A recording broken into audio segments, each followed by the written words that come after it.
Hello pumpkin. वो ही तेरे से डर रही है। Eno, don't scare her. Pumpkin.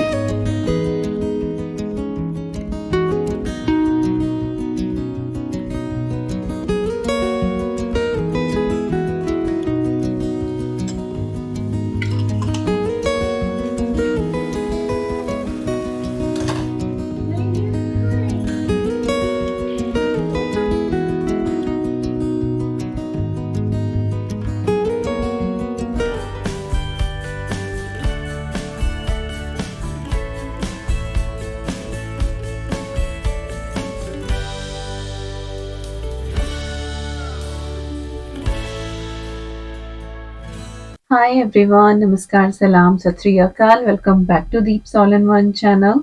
I hope you all are doing really well. Vlog की शुरुआत हो रही है 31 अक्टूबर की शाम से। हेलोवीन मनाया जाता है यहाँ पे और बच्चे बहुत इंजॉय करते हैं। तो हम बच्चों के लिए काफ़ी सारी ट्रीट्स लेकर आए थे, आपको लास्ट व्लॉग में दिखाया ही था। तो बाहर ये बंटिंग लगा दी है, इससे बच्चों को पता लग जाता है कि किस घर से उनको कैंडीज मिलने वाली हैं। मौसम काफ़ी दिनों से यहाँ पे खराब है, 1 महीना ही हो गया होगा। बारिश, तूफ़ान, तो अभी बस हल्की-सी बारिश रुकी ही थी। थैंक गॉड बच्चे थोड़ा एन्जॉय कर पाए, बाहर निकल पाए, अदरवाइज़ बारिश में तो क्या ही कैंडीज़ लेने जाते। तो जितने भी हम पैकेट्स लेकर आए थे कैंडीज़ के, वो सब ओपन करके एक बड़े बोल में हमने मिक्स करके, और एक ये स्पाइडर बोल है हमारे पास, इसके अंदर करके रख देंगे और बार-बार इसको रिफिल करते रहेंगे। एंड यू वोंट बिलीव, सारी की सारी कैंडी ही लग गई थी। इतने बच्चे आए थे और लगभग 5:30 बजे से बच्चे आने शुरू हो गए थे। और ये वाली देखो कितनी स्कैरी सी है। और 8 बजे तक बच्चे आए हैं, बस उसके बाद तो फिर सबका बेड टाइम हो ही जाता है, स्पेशली बच्चों का। तो ईवी को आपने देख ही लिया, पंपकिन बनी हुई है और यहाँ पे हमारी अद्वी भी आ गई है। उसने ये मास्क मंगाया था, बाकी हुडी और ट्राउज़र उसके पास पहले ही थे और मुझे नहीं पता कि वो क्या बनी हुई थी, बट काफ़ी सारे बच्चों ने ये वाले मास्क इस बार लगाए हुए थे, आई थिंक कुछ ट्रेंड में ही है। तो ईवी को भी पता है कि बकेट लेके बाहर जाना है और ट्रिक और ट्रीट करनी है, and she was saying trick और ट्रीट। बट ईवी बाहर नहीं गई थी, वो मेरे साथ घर पे ही थी। अद्वी और अद्वी के पापा गए थे और वो अद्वी से भी डरे जा रही थी। जब वो मास्क हटा रही थी then she was happy, but जैसे ही वो मास्क लगा रही थी ईवी को बहुत ज्यादा उससे डर लग रहा था, उसको मना कर रही थी, नो नो नो।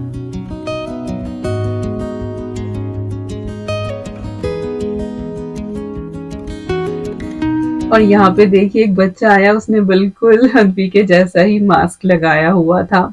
तो बस तकरीबन 6 बजे के करीब विकास और अद्वी भी बाहर निकल गए थे। ये लोग पहले आकांक्षा के यहाँ गए और उसके इन-लॉज़ जो हैं सभी ब्रिटिश ही हैं और विकास आप सबको डरा रहे हैं यहाँ पे।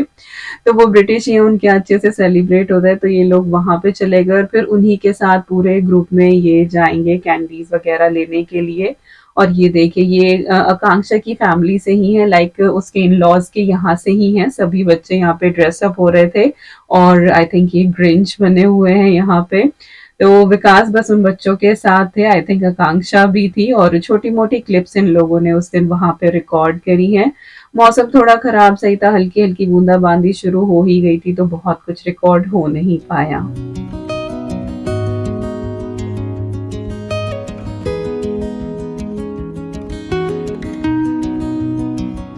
और बस फिर ये लोग घर आ गए थे कुछ 7 सवा 7 के करीब। फिर डिनर किया, डिनर में खिचड़ी बनाई थी और अभी बच्चे सो गए हैं। यहाँ पे मैं मेहंदी लगा रही हूँ और इस बार मैंने ना स्टेंसिल्स मंगाई थी अमेज़न से, बट मैं श्योर नहीं थी कि इनका रिज़ल्ट कैसा आएगा, तो मैंने पूरा प्रोसेस इसका रिकॉर्ड नहीं किया।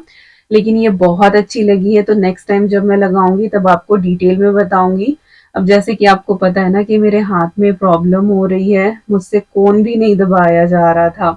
तो ये मुझे बहुत अच्छा ऑप्शन लगा और इसका रिज़ल्ट भी अच्छा ही आया। तो मेहंदी लग गई थी और अब ये सुबह के हालात हैं, यानी कि करवा चौथ का दिन 1 नवंबर। बाहर देखिए बारिश कितनी ज़्यादा है और उठते ही बस यही हुआ था कि पता नहीं आज तो चाँद दिखेगा भी या नहीं दिखेगा, टाइम के हिसाब से ही कहीं फास्ट ना खोलना पड़ जाए। तो सुबह से ही बारिश लगी हुई थी। नहाने धोने के बाद मैंने यहाँ पे अच्छे से पूजा का सामान रख दिया था, करवा चौथ माता का कैलेंडर रख दिया था। मदर इन लॉ के लिए मैं सूखा ही पूजती हूँ, तो वही सारी चीज़ें मैंने यहाँ रख दी थी और इसके बाद बस अब मैं रेडी होके आ गई हूँ। और शॉर्ट्स में, रील में आपने देख ही लिया होगा कि मैंने क्या पहना है। एक्चुअली ये मेरे शादी का जोड़ा है। इस बार जब मैं इंडिया से आई थी, तब मैं ये ड्राई क्लीन करा के लेके आई थी।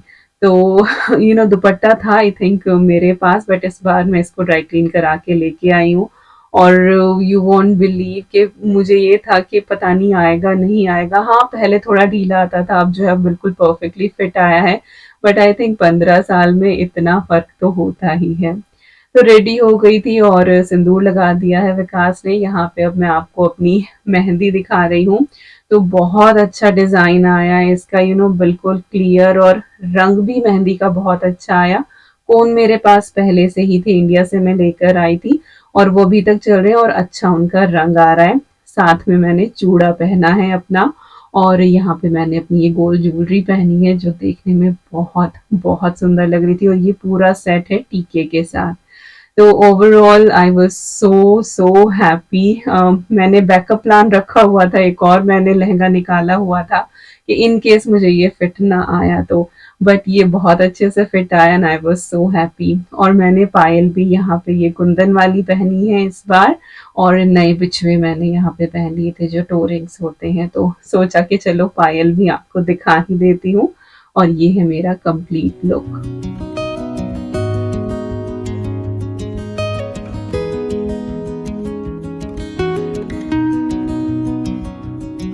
और अभी तकरीबन 1 बजे है। 1 बजे आकांक्षा आ गई थी, इस बार वो यहीं पर थी और मैटरनिटी लीव पे है वो। तो हम दोनों ने साथ ही बैठ के कहानी पढ़ ली थी। हमारे यहाँ दोपहर के बाद कहानी पढ़ ली जाती है, शाम को नहीं होती है। और मेरा तो बायना भी सुबह ही निकल जाता है। मैं मदर इन लॉ के लिए लाइक मीठे में चीनी निकाल देती हूँ, फ्रूट में ड्राई फ्रूट्स हो जाते हैं, और अनाज जो अन्न होता है उसमें मैं चावल रख देती हूँ। और जब मैं इंडिया जाती हूँ तब मैं ये सारी चीज़ ले जाती हूँ और उनको खीर बना के खिला देती हूँ। कपड़े के नाम का कलावा रख देती हूँ, क्योंकि यहाँ पे जो कपड़े मिलते हैं वो पहनती नहीं है, तो वहाँ पे ही जाके मैं उनको सारी चीज़ें दिला देती हूँ, पैसे निकाल के रख देती हूँ उनके लिए। बट यही है कि नेक शगुन हो ही जाता है, और आई थिंक मैं हर साल ही करवा चौथ पे ये बताती हूँ। हर किसी का करने का अलग अलग तरीका है, हर घर के रिवाज अलग होते हैं। हमारे यहाँ सरगी वाला भी प्रोसेस नहीं है कि सुबह उठ के कुछ खाया जाए, तो पहले दिन शाम को ही जो खाया है बस वही खाया है, बाकी पूरा दिन निर्जला व्रत रहता है। तो कहानी हमारी हो गई थी, उसके बाद सूर्य देव को जल दिया था, बाकी इंद्र देवता तो बाहर थे ही, जल ही जल बरस रहा था। और उसके बाद कुछ देर बैठे आकांक्षा चली गई थी और ईवी सोई हमारी। उसके बाद मैं सीधा आ गई हूँ किचन में, क्योंकि आज मैं स्पेशल मीठा बनाने वाली हूँ जिसका ठंडा होना बहुत ज़रूरी है। तो बस यहाँ पे मैं वो मीठा ही बनाने के लिए आई हूँ। तो सारी चीज़ें मैंने गैदर कर ली हैं, और ये एक स्टीम्ड केक है जो रबड़ी के साथ खाया जाता है और ये बहुत टेस्टी बनता है, तो आप ट्राई ज़रूर करना। तो यहाँ पे मैंने 1/3 कप ऑयल लिया है। ऑयल कोई भी कलरलेस ऑर्डरलेस आपको लेना है, मस्टर्ड ऑयल वगैरह ना ले, या फिर आप बटर भी ले सकते हैं। 1/3 कप ही मैंने उसमें दही डाली है रूम टेम्परेचर की, और हाफ कप मैंने इसके अंदर शुगर ऐड करी है। मोटे वाली चीनी हो तो आप उसको मिक्सर ग्राइंडर में एक बार पीस लें, बारीक चीनी का आपको इस्तेमाल करना है, या फिर आप बूरा भी ले सकते हैं। इसके बाद अब हम इसमें ड्राई इंग्रेडिएंट ऐड करेंगे। तो यहाँ पे मैंने 1 कप इसमें मैदा ऐड करा है, वैसे आप होल व्हीट फ्लावर भी ले सकते हैं। Half tea spoon baking powder डाला है और 1/4 टीस्पून बेकिंग सोडा ऐड किया है। इन सारी चीज़ों को अच्छे से हम यहाँ पे छान लेंगे, इससे सारी चीज़ें मिक्स भी हो जाती हैं और कोई लंप भी नहीं आता, और अगर कोई गुठली रह भी जाए तो छलनी के थ्रू आप उसको आसानी से मसल के निकाल सकते हैं। इसके बाद इसको हम अच्छे से यहाँ पे मिक्स कर लेंगे।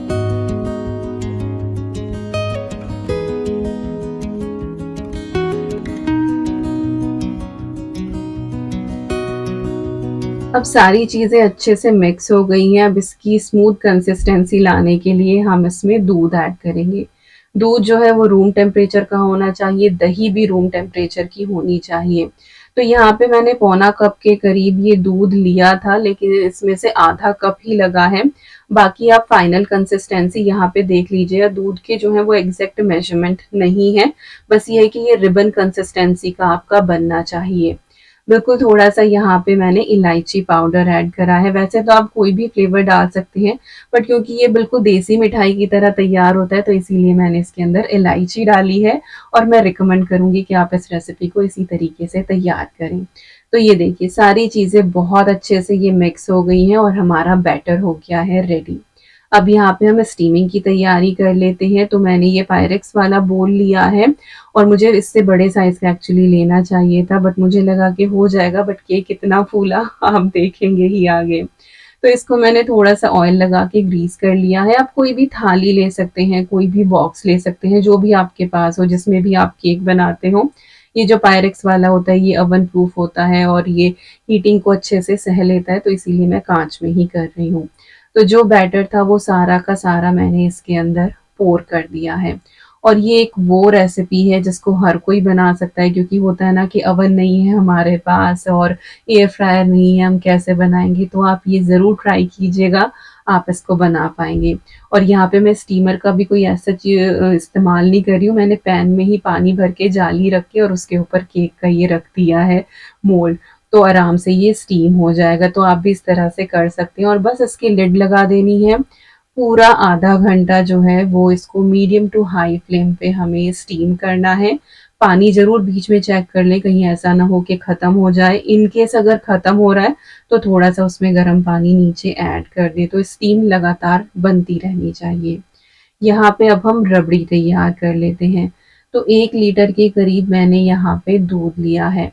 तो बीच में कुछ भी हमें इसमें घी वग़ैरह ऐड करने की ज़रूरत नहीं है। वैसे मैंने नॉन स्टिक ही बर्तन लिया है यहाँ पे। स्टील में भी आप बना सकते हैं, इसका ऐसा कुछ लगने वाला है नहीं कि हाँ, ये लग जाता है, कुछ नहीं होगा। तो इसको आपको लगातार जो है वो चलाते रहना है, और जब इसमें फर्स्ट बॉयल आ जाएगा, उसके बाद आप इसके अंदर शुगर ऐड कर दें। शुगर ऐड करने से एक तो ये थोड़ा-सा लिक्विडी भी होगा, और साथ ही ये प्रिवेंट करेगा इसको बर्न होने से, और ये जल्दी थिक भी हो जाएगी। तो यहाँ पे मैंने बस 3 साढ़े 3 टीस्पून ही इसके अंदर शुगर ऐड करी है, क्योंकि केक हमारा ऑलरेडी मीठा है। और उधर देखिए केक कितना फूल चुका है, और अभी ये इससे ज़्यादा भी फूलेगा। तो यहाँ पे जो हमारी रबड़ी है इसको हमें पकाना है, तो जितनी देर में हमारा केक स्टीम होता है उतनी ही देर में हमारी ये रबड़ी भी तैयार हो जाती है। फ्लेवर के लिए मैंने इसमें केसर के धागे ऐड करे हैं, इससे बहुत अच्छा कलर भी आ जाता है और फ्लेवर भी आ जाता है।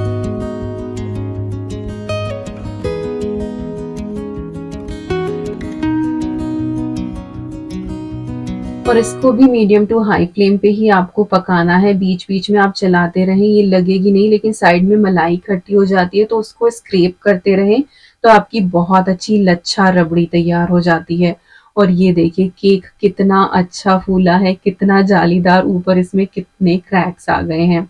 तो मैंने यहाँ पे ये नाइफ डाल के देखा है तो ये बहुत अच्छे से स्टीम हो गया था। जो हल्का-सा लग रहा था वो केक का ही पार्ट था, लेकिन वो लिक्विड फॉर्म नहीं था, तो ये स्टीम हो गया था।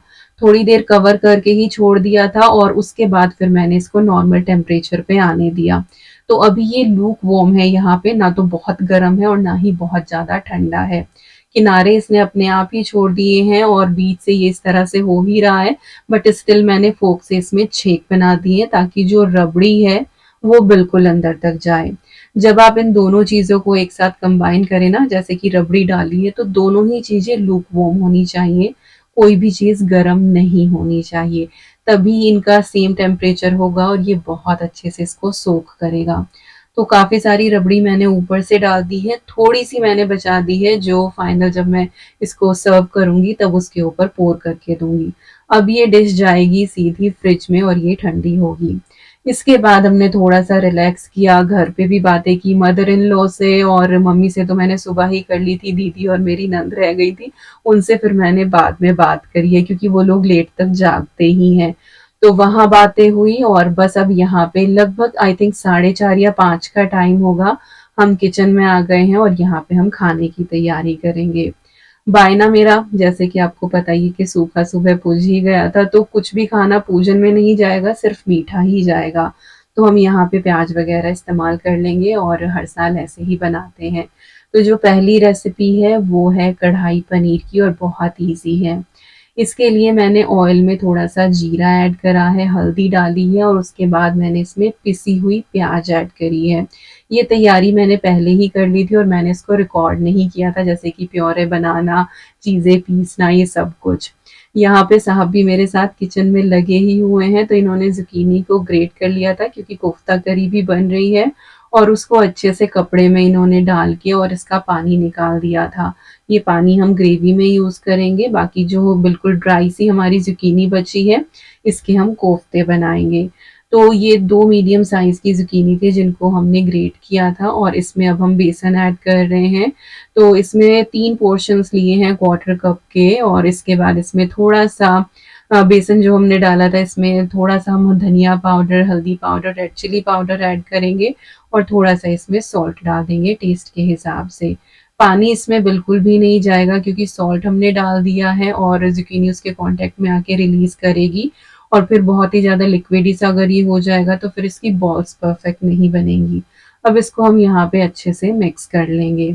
इधर जो कढ़ाई पनीर मैं बना रही थी उसके लिए प्याज़ हमारी अच्छे से भुन गई है और हल्दी शुरुआत में अगर डालते हैं ना तो पिसी हुई जो प्याज़ है वो शोर नहीं करती है और छींटे नहीं लगते हैं।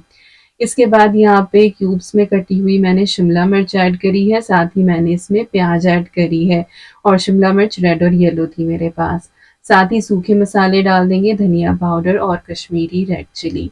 अब इन चीज़ों को भी हम अच्छे से भून लेंगे, इनके ऊपर हल्का-सा क्रस्ट आ जाएगा।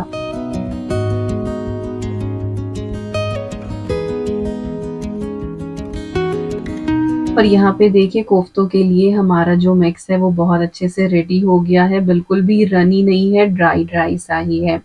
तो पीछे वाले चूल्हे पे जो है वो मैंने तेल चढ़ा दिया है और कढ़ाई पनीर को मैंने फ्रंट वाले पे रख लिया क्योंकि बस ये थोड़ी ही देर में डन हो जाएगी और ईवी हमारी अभी भी सोई हुई है। अब मैंने इसमें पनीर ऐड कर दिया है, साथ ही मैंने कढ़ाई मसाला डाला इसमें 1.5 टीस्पून और ये घर पे ही बनाया हुआ है, इसकी रेसिपी मैंने आपके साथ शेयर भी की थी। मैं लिंक दे दूँगी डिस्क्रिप्शन बॉक्स में। साथ ही मैंने सॉल्ट ऐड कर दिया है टेस्ट के हिसाब से, थोड़ा-सा इसको जेंटल हैंड से मिक्स करेंगे, कहीं ऐसा ना हो कि पनीर हमारा ब्रेक हो जाए। अच्छा, मैं यहाँ पे इसी तरह से रॉ पनीर यूज़ कर रही हूँ, इफ यू वांट आप इसको अलग से थोड़ा-सा शैलो फ्राई करके भी ऐड कर सकते हैं इफ यू वांट। तो यहाँ पे अब जब पनीर अच्छे से मिक्स हो गया था, मैंने इसमें टोमेटो प्योरे ऐड कर दी थी और इसमें 1 हरी मिर्ची और थोड़ा-सा अदरक भी था इस प्योरे को बनाते हुए। लगभग 6-7 टमाटर की मैंने प्योरे बनाई थी जो दोनों रेसिपी में यूज़ हो जाएगी। तो आधी मैंने यहाँ पे ऐड कर दी है और बस अब इसको हम कवर करके रख देंगे 2 से 3 मिनट के लिए और उतनी ही देर में हमारे जो टमाटर हैं वो अच्छे से हो जाएँगे। यहाँ पे साहब ने थोड़ी-सी दही जो है वो अच्छे से विस्क कर दी है जो कढ़ाई पनीर में जाएगी और ऑयल जो है वो गरम हो गया था जिसमें उन्होंने कोफ्ते फ्राई करने शुरू कर दिए हैं।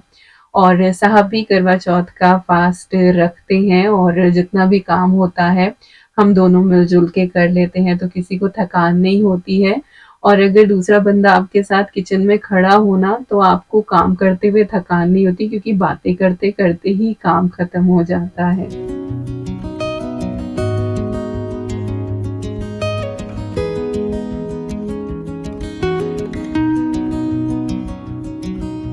तो यहाँ पे टमाटर बहुत अच्छे से भुन गया है, ऑयल इसका रिलीज़ हो गया है, आपको देखने से ही अंदाज़ा हो रहा होगा।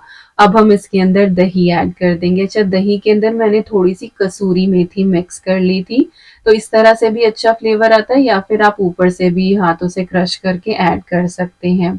और बस दही डालने के बाद इसको थोड़ा-सा मिक्स करके फिर से हमें 2 मिनट इसको कवर करके पकाना है और हमारा जो कढ़ाई पनीर है वो बिल्कुल रेडी हो जाएगा।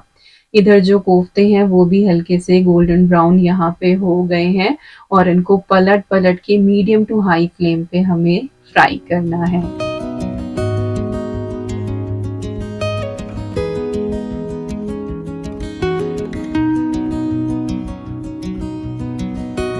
तो ये देखिए यहाँ पे हमारा कढ़ाई पनीर बहुत अच्छे से रेडी हो गया है और ये बहुत टेस्टी बना था, बहुत ही क्विक वर्ज़न है, आप ट्राई ज़रूर कीजिएगा, आई एम श्योर ये आपको पसंद आएगा।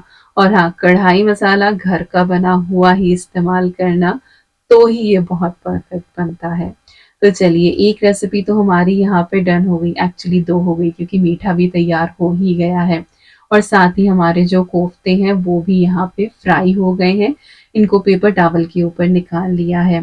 अब कोफ्ता करी बनाना शुरू करते हैं। तो कढ़ाई में मैंने थोड़ा ऑयल डाला है, इसको अच्छे से गरम करेंगे और इसके बाद मैं इसमें खड़े मसाले ऐड कर रही हूँ। तो छोटा-सा टुकड़ा मैंने दालचीनी का डाला है, तेज पत्ता ऐड करा है, इसके बाद 1 चम्मच मैंने जीरा डाल दिया है। इसको अच्छे से भूनेंगे और फिर बारीक कटी हुई प्याज़ मैंने इसके अंदर ऐड कर दी है। अब प्याज को हमें भूनना है बस जब तक ये ट्रांसलूसेंट ना हो जाए, इसको ब्राउन नहीं करना है, अदरवाइज जो हमारी ग्रेवी है ना उसका रंग अच्छा नहीं आएगा। तो ये देखिए यहाँ पे थोड़ी सी ये श्रिंक हो जाती है, इससे आपको पता लग जाता है कि हाँ बस प्याज हो ही गई है। फिर इसमें सूखे मसाले हम ऐड कर देंगे, धनिया पाउडर, हल्दी पाउडर और रेड चिली पाउडर। और कश्मीरी रेड चिली हो तो फिर कहने ही क्या, उससे ग्रेवी का जो रंग है वो बहुत ही सुंदर आता है। और अगर इन केस आपके पास कश्मीरी रेड चिली ना हो, वैसे देगी मिर्च से भी आ ही जाता है, तो जब आप टमाटर पीसे ना उसमें छोटा-सा टुकड़ा जो बीटरूट का ऐड कर लें तो उससे बिल्कुल लाल-लाल ये प्योरे हो जाती है और नेचुरली ही आपको कलर मिल जाता है। तो यहाँ पे मैंने टोमेटो प्योरे भी ऐड कर दी है, इसको थोड़ा-सा कुक किया है, साथ ही यहाँ पे सॉल्ट ऐड कर दिया है टेस्ट के हिसाब से, इससे टमाटर जल्दी से गल जाएगा और गरम मसाला भी मैंने साथ ही डाला है। इसको अच्छे से अब यहाँ पे मिक्स करके और इसको 2-1 मिनट पका लेंगे। इसका जो ऑयल है वो बिल्कुल ओज़ आउट हो जाएगा और हमारा भुना-भुना सा यहाँ पे मसाला रेडी हो जाएगा। तो ये देखिए ऑयल इसका बिल्कुल सेपरेट हो गया है और मसाला हमारा हो गया है रेडी। अब इस कोफ्ता करी में हम ऐड करेंगे थोड़ी-सी मटर, इससे टेक्सचर भी मिल जाता है और टेस्ट भी बढ़ जाता है। तो ये फ्रोज़न मटर है, वैसे तो आप फ्रेश भी ले सकते हैं बट अगर ज़्यादा ही टाइट हैं, तो फिर आप उनको थोड़ा-सा स्टीम या बॉयल करके ऐड कर लें। वैसे पानी ऐड कर रहे हैं तो वो बॉयल हो ही जाती हैं और ये देखिए क्या हो गई है साइड में गड़बड़, तो पहले क्लीनिंग भी करनी है। अच्छा, जो ज़ुकीनी का पानी निकला था ना वो भी मैंने ऐड कर दिया, आपने देखा ही है। तो काउंटर टॉप क्लीन किया, कढ़ाई अच्छे से क्लीन करी और उसके बाद फिर मैंने इसको मिक्स करना शुरू किया। और बस अब जितनी ग्रेवी मुझे चाहिए उतना मैं पानी ऐड कर दूँगी, थोड़ा-सा ज़्यादा ही डालूँगी क्योंकि जो कोफ्ता है वो ग्रेवी को बहुत सोक करते हैं और जब तक खाने का टाइम होगा कहीं ऐसा ना हो कि वो सारी ही ग्रेवी सोक कर जाए। और विकास को सॉफ्ट कोफ्ते पसंद है इसलिए मैं साथ के साथ ही डाल रही हूँ। अगर आपको खड़े-खड़े पसंद है तो फिर आप ग्रेवी बना के रख लें और सर्व करने से पहले ही उसमें कोफ्ता ऐड करें। बट वही है कि जैसे मेरे घर में खाए जाते हैं मैं उस हिसाब से बना रही हूँ। तो कोफ्ता ऐड हो गया था यहाँ पे और ये देखिए फर्स्ट बॉयल इसमें आ गया है और अभी इसको कवर करके हम थोड़ा-सा और पकाएँगे और कोफ्तों का जो साइज़ है वो आपको यहाँ पे पहले से थोड़ा-सा बढ़ा हुआ दिख रहा होगा। तो अभी बिल्कुल फ्लेम को लो पे करके मैंने इसको 5 मिनट पकाया है और यहाँ पे सब्ज़ी हो गई है हमारी डन, ऑयल इसका सेपरेट हो गया है। तो बस अब फ्लेम ऑफ कर देंगे। Everything is done. साहब यहाँ पे जो हैं वो सैलेड कट कर रहे हैं।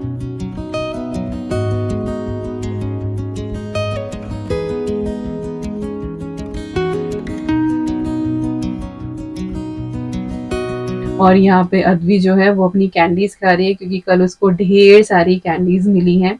और ईवी जो है ना वो नीचे वाला ये यूटिलिटी रूम अगर खुला मिल जाए ना तो सीधी वॉश बेसिन पे जाती है, तो वो हैंड वॉश करके आई है। टॉवल तक हाथ जाता नहीं है तो पानी झटक रही है। अच्छा, सुबह से ही आज ईवी का एक काम है जो आप अभी देखेंगे। वो जैसे ही मेरी मेहंदी देखती है वो अपना हाथ रखती है एंड शी फील्स लाइक कि उसके हाथ के ऊपर जो है ये मेहंदी आ जाएगी। बट सुबह से कोशिश कर रही है मेरे बाबू के हाथ पे मेहंदी जो है ये जा नहीं रही है, बट हो ही आ रही है, उसके हाथ पे मेहंदी ज़रूर लगाऊँगी। तो किचन सारी क्लीन भी हो गई है, सब कुछ डन हो गया है, यहाँ पे मेरी थाली भी रेडी हो गई है और सिंदूर मैंने रख लिया है, जो विकास मुझे पानी पिलाएँगे वो पानी भी रख लिया है, ड्राई फ्रूट रखा है, दिया बाती है, छलनी है और ये है करवा जो सुबह पूजा में रखा था, इससे चाँद को अर्घ दी जाएगी। और साथ ही चावल और हाँ, क्या बोलते हैं दूब, जो घास होती है उसको लेके कहानी पढ़ी जाती है, वो पल्लू में गाँठ लगाई जाती है, वो भी साथ ही है तो वो भी चाँद को अर्घ्य दी जाती है। चलिए यहाँ पे जो है वो मीठा निकाल लेते हैं क्योंकि मुझे चौथ माता को सामने रखना भी है और फिर चाँद के आने का भी टाइम हो रहा है तो फिर मीठा भी खाया जाएगा। तो इसको इस तरह से आप कट करके और इसके पीसेस निकाल लें और ये बहुत अच्छे से मॉइस्ट और सॉफ्ट हो गया है।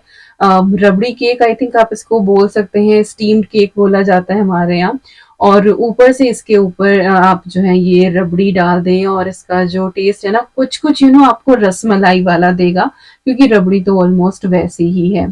तो बहुत अच्छा ये बना था, पूजा में मैंने रख दिया था और इस बार चाँद ने ज़्यादा इंतज़ार नहीं कराया। आई थिंक टाइम तो मेरे ख्याल से 6:30 का ही था इस बार चाँद का, लेकिन ऊपर आते-आते थोड़ा टाइम लग ही जाता है। हालाँकि हम पहाड़ पे बिल्कुल ऊपर हैं, बट स्टिल कुछ 7:30 पौने 8 का टाइम था, तब यहाँ पे चाँद दिखा था।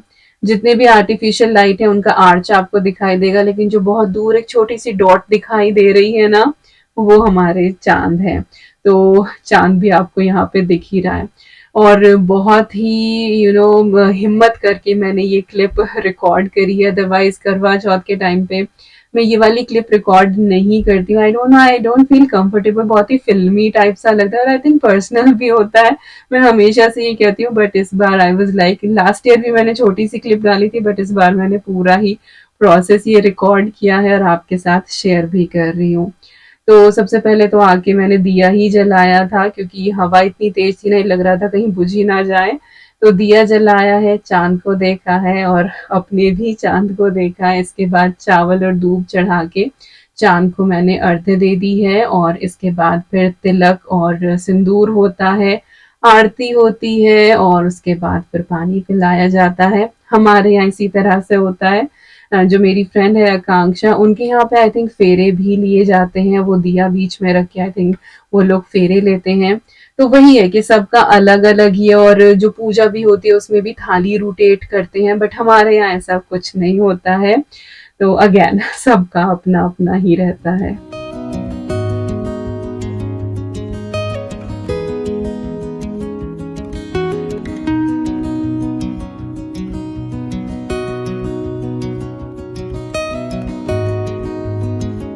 और साल भर में एक दिन ये ऐसा होता है तब साहब के पैर छुए जाते हैं, तो पैर छू लिए हैं और इसके बाद बस उन्होंने मुझे जो है वो पानी पिलाया है और एक काजू खिला दिया था। मीठा खाने का मन नहीं था। भूख नहीं लगती है बिल्कुल भी, बस वही है कि प्यास लगने लगती है शाम होते-होते। पर इस बार तो ये है कि ज़्यादा वेट भी नहीं, अदरवाइज़ 11-11 भी बज जाते हैं, चाँद नहीं दिखता था और अगर मौसम ऐसा हो। तो बस यहाँ पे चाँद को जो है वो आशीर्वाद लेके उनसा हाथ जोड़ के और हम लोग अंदर आ गए थे। मीठा खाया, उसके बाद फिर हमने खाना खाया। सुबह का वेदर देखते हुए तो ये लग रहा था कि चाँद दिखेगा नहीं, पर कृपा रही उनकी कि शाम होते-होते वेदर सही हुआ और हमें चाँद के दर्शन हो गए। और ये थी हमारी डिनर थाली, हालाँकि खाते हुए भी रिकॉर्ड किया था, बट वीडियो ऑलरेडी इतनी लंबी हो रही थी, देन आई थॉट कि यहीं पे एंड कर लेते हैं। तो साहब ने मुझे खिलाया, मैंने उनको खिलाया एंड एवरीथिंग इज़ डन। यही था करवा चौथ व्लॉग। आई होप आपको पसंद आया होगा। मिलती हूँ नेक्स्ट व्लॉग में। Till then you guys take care and I'm sending lots and lots and lots of love to you all. Thank you so much for watching. Take care and bye bye.